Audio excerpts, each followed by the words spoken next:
Assalamualaikum warahmatullahi wabarakatuh.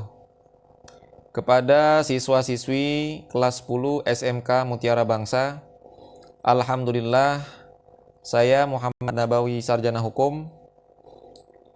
Pada tahun ajaran ini saya akan mengisi mata pelajaran Pendidikan Agama dan Budi Pekerti, yang mana pada kesempatan kali ini saya akan menjelaskan apa saja yang akan kita pelajari selama 1 tahun ini dan apa saja yang harus kalian kuasai, yang harus kalian pahami selama 1 tahun pelajaran ini.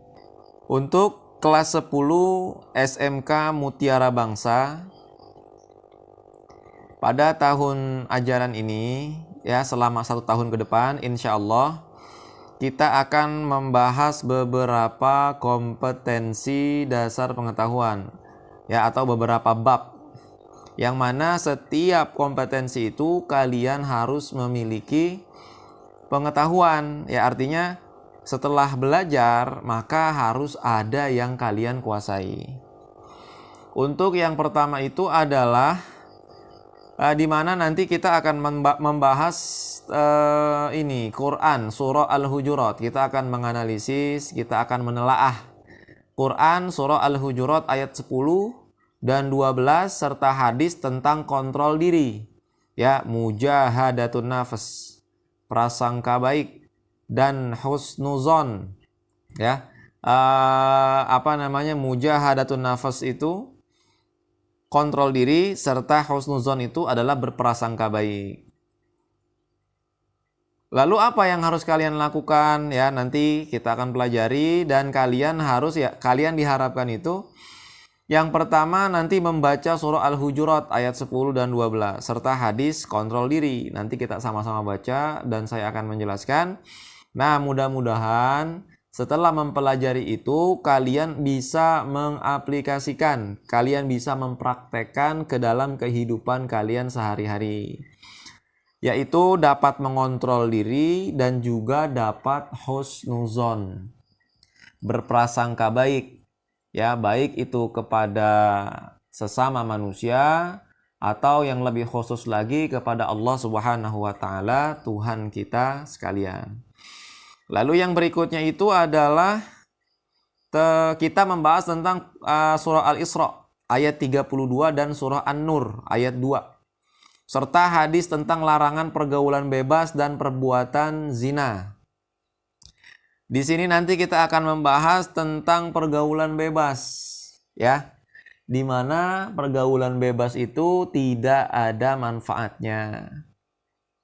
Ya, nanti di Al-Quran dan hadis itu banyak dibahas. Nanti lebih luasnya lagi kita akan membahas di pertemuan online ataupun offline nanti insya Allah, agar kita semua dapat menjauhi segala macam bentuk-bentuk perzinahan, ya. Jangankan berzinanya, mendekatinya saja itu sudah dilarang oleh Allah Subhanahu wa taala. Lalu menganalisis makna Asmaul Husna, Al-Hakim, Al-Mu'min, Al-Wakil, Al-Matin, Al-Adil, dan Al-Akhir. Nanti Asmaul Husna. Apa itu Al-Asmaul Husna? Ya, kita akan bahas. Lalu Al-Mu'min, Al-Karim, Al-Wakil, Al-Matin, Al-Adil, Al-Akhir. Apa itu semua? Kok cuma segitu, ya? Cuma segitu aja yang dibahas. Kenapa? Ya, nanti jawabannya kita akan jawab sama-sama. Lalu menganalisis makna beriman kepada malaikat-malaikat Allah. Nah, siapa itu malaikat? Bagaimana bentuk malaikat? Apa tugas malaikat? Fungsinya apa Allah menciptakan malaikat? Nanti akan kita bahas. Nah, nanti yang diharapkan setelah membahas itu adalah kalian dapat menerapkan beriman kepada malaikat, ya, dalam kehidupan sehari-hari. Apabila kita beriman sama malaikat, ya, kita beriman kepada malaikat, maka insya Allah kita akan menambah keimanan kita kepada Allah Subhanahu wa taala. Lalu menganalisis berpakaian sesuai syariat Islam. Nah, ini juga berpakaian yang islami gitu, ya. Sekarang kan jilbab juga lagi trendy. Apakah itu islami ataukah tidak? Nanti akan kita bahas. Dan juga yang diharapkan kepada kalian itu nanti kalian menerapkan berpakaian sesuai syariat Islam dalam kehidupan sehari-hari.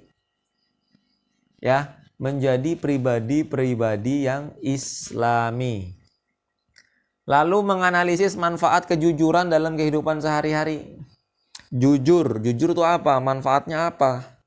Ya, karena kalau jujur nggak ada manfaatnya, ya kita nggak usah kerjain. Makanya sama-sama nanti akan kita bahas. Ada nggak manfaat jujur? Lalu menganalisis semangat menuntut ilmu, menerapkan dan menyampaikan kepada sesama. Ilmu itu apa? Ngapain kita menuntut ilmu? Belajar ya. Ngapain belajar? Kenapa manusia atau kita ini semua ini disuruh belajar? Kenapa kita disuruh belajar? Ada nggak manfaatnya?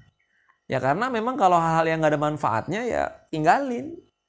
Kalau memang nuntut ilmu nggak ada manfaatnya buat kita, ya kita nggak usah nuntut ilmu.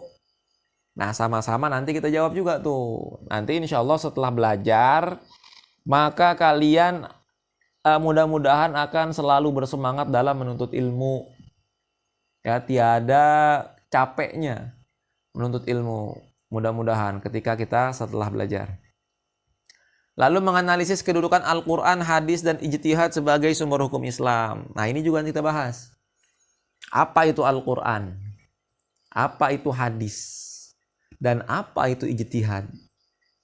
Ya, apakah ketiganya ini berhubungan atau tidak? Ya, apakah berhubungan atau berdiri masing-masing? Nanti kita bahas. Menganalisis makna ibadah haji, zakat, dan wakaf bagi individu dan masyarakat. Haji, kita bahas juga nanti. Haji itu apa? Zakat.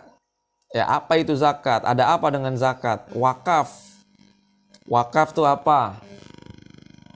Ya, apakah ada dalam syariat Islam wakaf itu? Nah, ini semua mudah-mudahan kalian ini diharapkan juga akan mengetahui dalil-dalil yang berkaitan dengan ibadah haji, zakat, dan wakaf. Jadi gini, kalau kalian sudah tahu ibadah haji itu apa, zakat itu apa, wakaf itu apa, kalian juga harus tahu dalil-dalil yang menguatkan hal-hal itu. Ya, jadi kalian akan yakin dengan sebenar-benarnya. Oh ternyata ini benar loh, ada hadisnya loh. Oh ini benar loh, ada ayat Al-Qur'annya loh. Lalu menganalisis substansi strategi dakwah Nabi Muhammad SAW. Nanti kita bahas nih dakwahnya Nabi Muhammad. Kenapa Islam itu menjadi agama terbesar di muka bumi. Artinya penganutnya itu paling besar di muka bumi. Dan banyak orang-orang Eropa berbondong-bondong masuk agama Islam. Ada apa dengan agama Islam? Ya, ada apa itu dengan agama Islam sehingga Nabi Muhammad ini berhasil berdakwah. Strateginya apa nih beliau? Ya, Rasulullah SAW memiliki strategi apa? Mempunyai strategi apa sehingga agama Islam ini berkembang pesat? Nanti setelah belajar itu yang diharapkan kalian itu akan menerapkan substansi atau isi dari dakwah Nabi itu di Mekah dalam kehidupan sehari-hari. Ya misalkan Nabi ada semangatnya nih, ya kalian juga bersemangat dalam kehidupan sehari-hari, dalam segala hal apapun. Ya, apabila misalkan nanti kita dapat mengetahui Nabi itu punya diuji sama Allah, maka ketika kita menerapkan dalam kehidupan sehari-hari, kita harus juga tahan banting terhadap segala macam ujian. Lalu menganalisis substansi dakwah Nabi Muhammad di Madinah. Tadi kan di Mekah, sekarang di Madinah. Karena memang periodenya berbeda. Artinya waktunya itu berbeda. Ya, di Mekah dan di Madinah. Dan strategi dakwahnya pun berbeda. Antara di Mekah dan di Madinah. Kenapa berbeda? Nanti kita akan bahas sama-sama mengapa strategi dakwah Nabi di Mekah dan di Madinah itu berbeda. Sampai sekarang nih, sekarang itu dakwah itu juga berbeda, berubah-ubah. Ya, kenapa bisa berubah-ubah strateginya? Lalu yang berikutnya adalah penilaian. Kalian ya setelah mempelajari itu semua, kalian dituntut atau dituntut untuk memiliki nilai itu minimal 71. Ya. Makanya kalian harus rajin masuk sekolah dan rajin belajar. Jangan sampai absensinya bolong-bolong, artinya tidak masuk sekolah. Ya, untuk mencapai nilai 71 tersebut. Ya, semoga kalian semua paham dan semoga kita semua diberikan kesehatan oleh Allah Subhanahu wa taala. Amin amin ya rabbal alamin. Assalamualaikum warahmatullahi wabarakatuh.